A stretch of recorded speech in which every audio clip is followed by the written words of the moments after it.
തള്ളയുടെ കൈ പിടിച്ചു. അതിന് വേറെ എന്തെങ്കിലും അർത്ഥം അവര് ഈ രഹസ്യമൊഴിയിൽ പറഞ്ഞിട്ടാണ് തീർച്ചയായിട്ടും തള്ളരുതേ, പുള്ളിക്കാരൻ ഇപ്പോൾ വീഴും. കുറച്ച് അങ്ങനെയെങ്കിൽ ചേട്ടൻ എന്താ തോന്നുന്നത്, പരാതി മേടിക്കാൻ ഇത്ര വൈകിയെന്ന് വിചാരിക്കുന്നുണ്ട്? ഏതിന് ചേട്ടൻ കൈ പിടിച്ചു എന്ന് പറഞ്ഞല്ലോ, അപ്പൊ അത് 4 മാസം കഴിഞ്ഞ പരാതി കൊടുത്തത് അതെന്തുകൊണ്ടായിരിക്കും? 4 മാസം, അതാണ് അത് നമ്മൾ മനസ്സിലാക്കേണ്ട ഒരു കാര്യം. 4 മാസം കഴിഞ്ഞാണ് പരാതി കൊടുത്തത്. അപ്പൊ ഇതിന്റെ ഇടയ്ക്ക് ഒരു ഗൂഢാലോചന ഉണ്ടെന്ന് പറയാൻ കാരണം അതാണ്. പരാതി കൊടുത്തു, ഉടനെ മുഖ്യമന്ത്രി ഇടപെടുന്നു, DGP ഇടപെടുന്നു, സ്പെഷ്യൽ സ്ക്വാഡ് രൂപീകരിക്കുന്നു. ഉടനെ വയനാട് അത് ഉണ്ട് എന്ന്, അതെങ്ങനെയാണ് ഈ വയനാട് അദ്ദേഹം ഉണ്ട് എന്നുള്ള മനസ്സിലാക്കണ്ടേ? അദ്ദേഹത്തിന്റെ റിസോർട്ടിൽ ഉണ്ട് എന്ന് പറഞ്ഞിട്ടില്ലേ?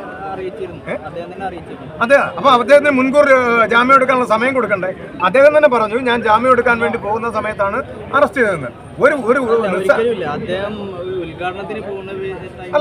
അല്ല ബോച്ചെ പറഞ്ഞത് ഞാൻ കേട്ടത്. അദ്ദേഹം പറഞ്ഞതെന്ന് പറഞ്ഞാൽ ഞാൻ മുൻകൂർ ജാമ്യം എടുക്കാൻ വേണ്ടിയിട്ടുള്ള തയ്യാറെടുപ്പിന് വേണ്ടി പോയപ്പോഴാണ് വണ്ടി തടഞ്ഞു പിടിച്ചതെന്നുള്ളതാണ് പറഞ്ഞത്. അതാണ് പറഞ്ഞത്, ഞാൻ കേട്ടത്. ശരി, ഓക്കെ. എല്ലാവരും ചിന്തിച്ചിട്ടില്ല, പ്രതീക്ഷയോടുകൂടി കാത്തിരുന്നത് പല സ്ഥലത്തുനിന്ന് വന്ന ആളുകളോ പേപ്പർ ഇട്ടതൊരു സീൽ വെച്ചിട്ടില്ല, സൈൻ ചെയ്തിട്ടില്ല.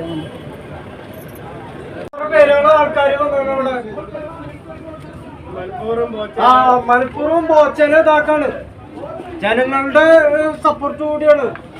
ഇത്ര നേരം വേറെ വല്ല MLA ഇപ്പൊ കഴിഞ്ഞ ആഴ്ച ഇറങ്ങിപ്പോയി, 2 ദിവസം നിന്നില്ല, ഇവിടേക്ക് ജാമ്യം കൊടുത്തു. ഇതെന്താ ബോച്ചയ്ക്ക്? എന്തുകൊണ്ടായിരിക്കും ബോച്ചയ്ക്ക് ജാമ്യം കിട്ടാത്തത്? ബോച്ചയ്ക്ക് നല്ല വ്യക്തിയാണ്, ജീവകാരുണ്യ പ്രവർത്തനം ചെയ്യുന്ന ബോച്ച. അണിറോസ് എന്നിട്ട് ചെയ്യുന്ന വല്ലതും ചെയ്യണ്ട അവള്. ബോച്ച ജീവകാരുണ്യ പ്രവർത്തനം നിരവധി പേരിന് ചികിത്സ സഹായം കൊടുത്തുകൊണ്ടിരിക്കുന്നത്. കേരളത്തിലെ എല്ലാ ജനങ്ങളും ഒറ്റക്കെട്ടായിട്ട് നിൽക്കണം.